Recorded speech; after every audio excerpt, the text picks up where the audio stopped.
Hey guys, what's up? This is Frank from FCF Sports and Collectibles, and today we're going to be taking a look at the divisional round games. We're going to take a look at all of them. We're going to take a look at scores, stats, highlights. We're going to do a bit of an analysis on each game.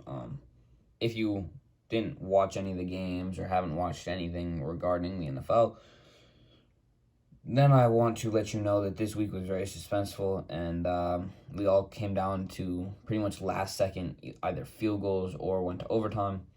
So just very suspenseful games for obviously both fan bases, and the teams that came out on top did so barely. To get into the first game, Joe Burrow, Titans obviously played the Bengals. Bengals won 19-16.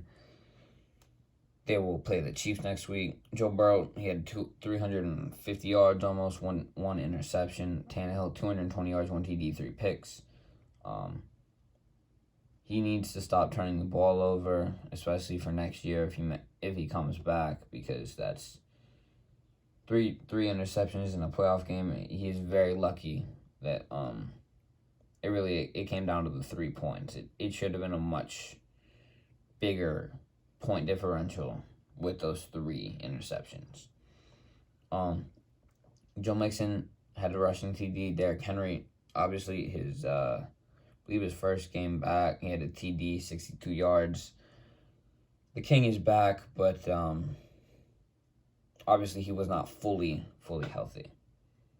Jamar Chase, he had a good game, over 100 yards, over 20 yards a catch. A.J. Brown, 140 yards, over 28 yards a catch. He had a TD as well. Joe Burrow, just another little look at his stats. He got sacked 9 times for a net loss of 68 yards, which is just kind of insane. He's one other guy, or maybe just him, has gotten sacked 9 times in a playoff game and still won. So he plays very well under a lot of pressure, because that's what he had to do in order to win. A little bit of other non-divisional round news. We have the Saints coach, Sean Payton, who is retiring. Not sure if that will be permanently or just a temporary thing. But as of now, I believe he is retired. Also, the Antonio Brown situation has gotten a little bit more confusing. Apparently, the Bucs offered him like $200,000 to seek mental health treatment and to pretty much like stay quiet. What I said before, if something bad did happen and Antonio Brown is in the right about all this, I feel very bad for him. Obviously, he shouldn't have had to go through that, but given his track record, it is very difficult to fully believe or buy what he is saying without much more evidence. But yeah, that's all I got. On to the next game. The 49ers played the Packers. They won 13-10. Again, last second field goal. Packers offense, they played great the first drive, and then pretty much shut down. The special teams played like garbage. They had a field goal blocked, which, given the score, would have sent them to overtime. And then they had a punt blocked for a touchdown. So really, it's just complete breakdown in that aspect of the game. Jimmy Garoppolo will definitely need to play better next week if he wants to make it to the Super Bowl. He had 130 yards, 1 interception. It's just, I keep thinking that the Packers won because it's really unbelievable that the 49ers won. So if I mess up stats and say that someone else won that they didn't, that's my fault. Elijah Mitchell, Aaron Jones, both really didn't have a lot of production. Neither did Debo. This was a defense-heavy game, but Devontae Adams, he had 9 catches, 90 yards. So I think he kind of had the best stat line coming out of this game. On the next one, the Rams played the Bucs. They won. You guessed it, a last-second field goal, 30-27. Tom Brady sent home, potentially retiring. We shall see. Same with Aaron Rodgers, potentially. We don't really know what's happening with either quarterback at this moment, but I'm sure we will find out in the coming weeks or months, potentially. Matt Stafford, he had a great stat line, over 360 yards. He had 2 TDs as well. Brady, 1 TD, 1 pick, over 320 yards. So both quarterbacks played very good football, but Stafford, obviously, with no interceptions, was key. I had said that in my prediction video. If he throws 0 or even only 1 interception, I think that the Rams will win the game.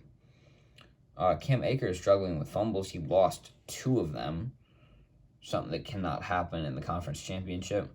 Leonard Fournette, he had 2 rushing TDs. Cooper Kupp, 183 yards, 9 catches, 11 targets, and a touchdown. Mike Evans, he had 119 yards and a touchdown. As I had mentioned with Cam Akers, with the fumbles, the Rams lost 4 of them, which cannot happen. They need to work on that, like, a lot. Like, that's, I think, the most glaring thing that they're missing right now, and that they need to improve on before next week, obviously. On the last game, this one, crazy, went to overtime. Bills lost 36-42. There's all the speculation with the overtime rules about how it should be changed. Both teams should get to touch the ball, which I think is correct. A team shouldn't just be able to win the coin toss, get the ball, score a TD, and the game be over. Offense and defense for both teams should get to see the field in overtime. I think that's the most fair thing possible.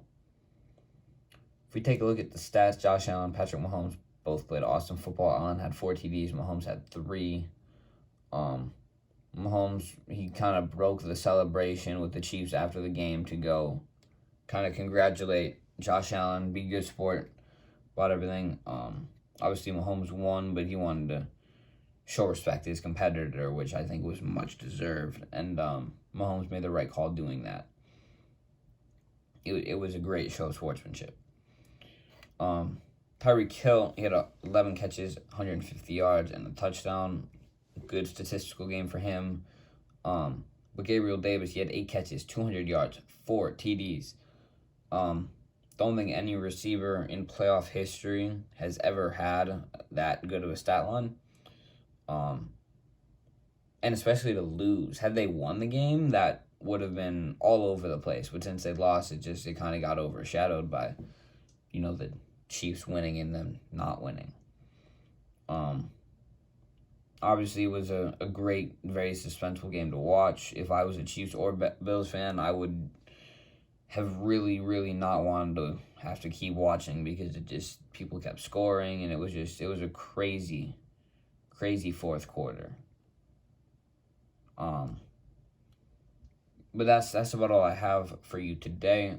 I will have my predictions for the championship round and an analysis before the game about stats and who's kind of likely to win the game.